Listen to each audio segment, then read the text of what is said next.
एक समय की बात थी जब गुजरात के एक छोटे से गांव में एक निर्धन लड़का रहता था। उसके माता पिता नहीं थे।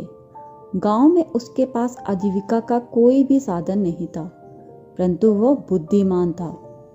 उसने अपने पिताजी से काम की कई बातें सीखी थी। एक दिन उसके दिमाग में एक अद्भुत विचार आया। उसने शहर जाने की ठान ली। शहर जाकर उसने एक सस्ती सी दुकान किराए पर ले ली और दुकान के बाहर एक बोर्ड लगा दिया जिस पर लिखा था बुद्धि का सौदागर, यहाँ बुद्धि बिकती है। लड़के के दुकान के आसपास कई दुकानें थी, जैसे फल, सब्जी, रोजमर्रा की चीजों की कई दुकानें।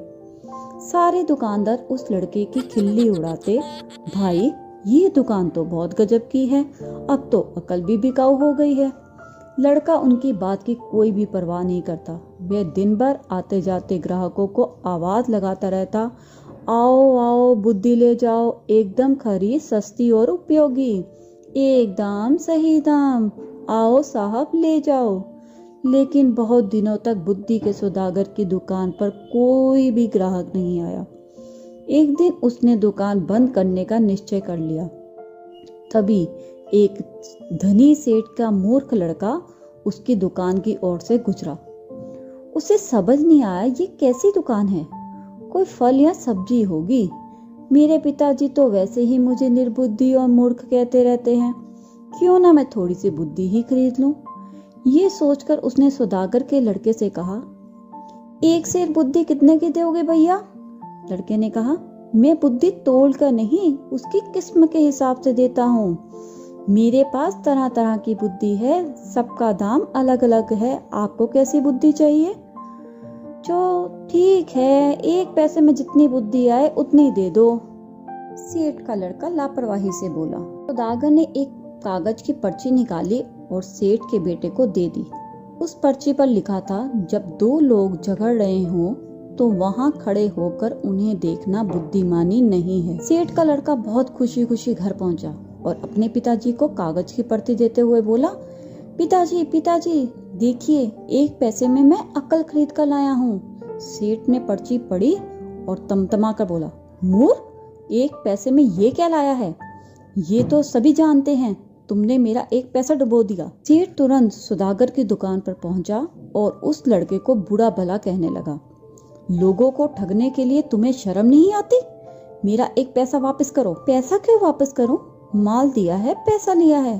सौदागर ने बोला, ठीक है, ये लो अपना कागज का फटा हुआ टुकड़ा, जिसे माल कह रहे हो, नहीं चाहिए हमें तुम्हारा ये माल, ले जाओ। कहते हुए सेठ ने उसकी पर्ची वापस करने लगा।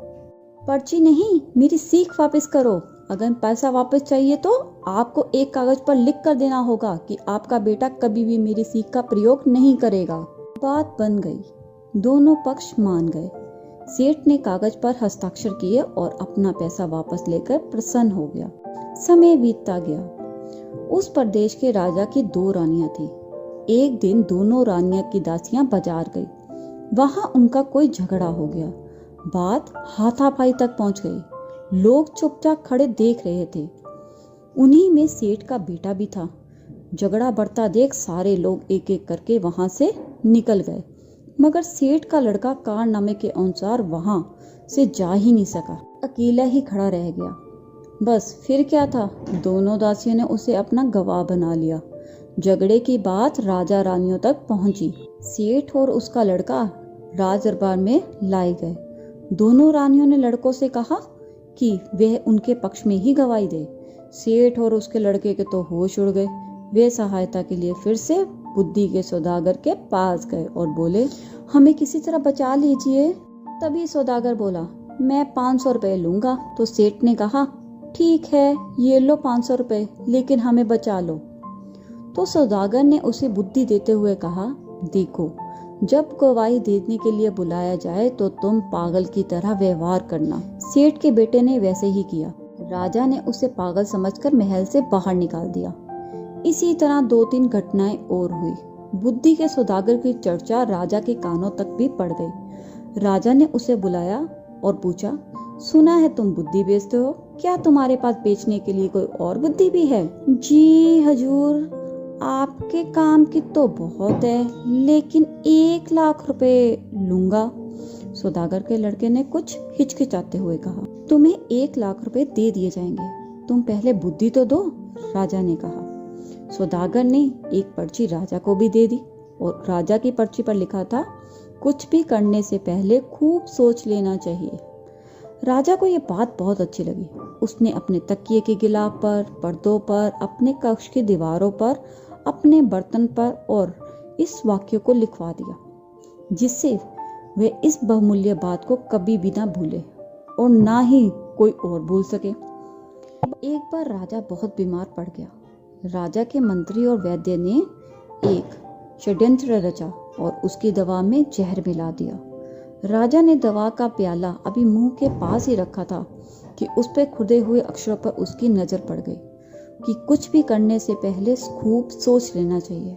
राजा ने प्याला नीचे रखा और दवा को देखकर कुछ ही सोच में डूब गया कि ये दवा पीनी चाहिए या नहीं। वैद्य और मंत्री को लगा कि अब तो उनका भंडा फूट गया है। वे दोनों डर गए और राजा से क्षमा मांग गए। महाराज, हमें क्षमा कर दीजिए, हमसे बहुत बड़ी भूल हो गई है। राजा ने तुरंत ही सिपाहियों को बुलाया और दोनों को कारागार में डाल दिया। बुद्धि को सौदागर को बुलाकर इनाम में खूब सारा दंड दिया गया और उसे अपना मंत्री बना लिया।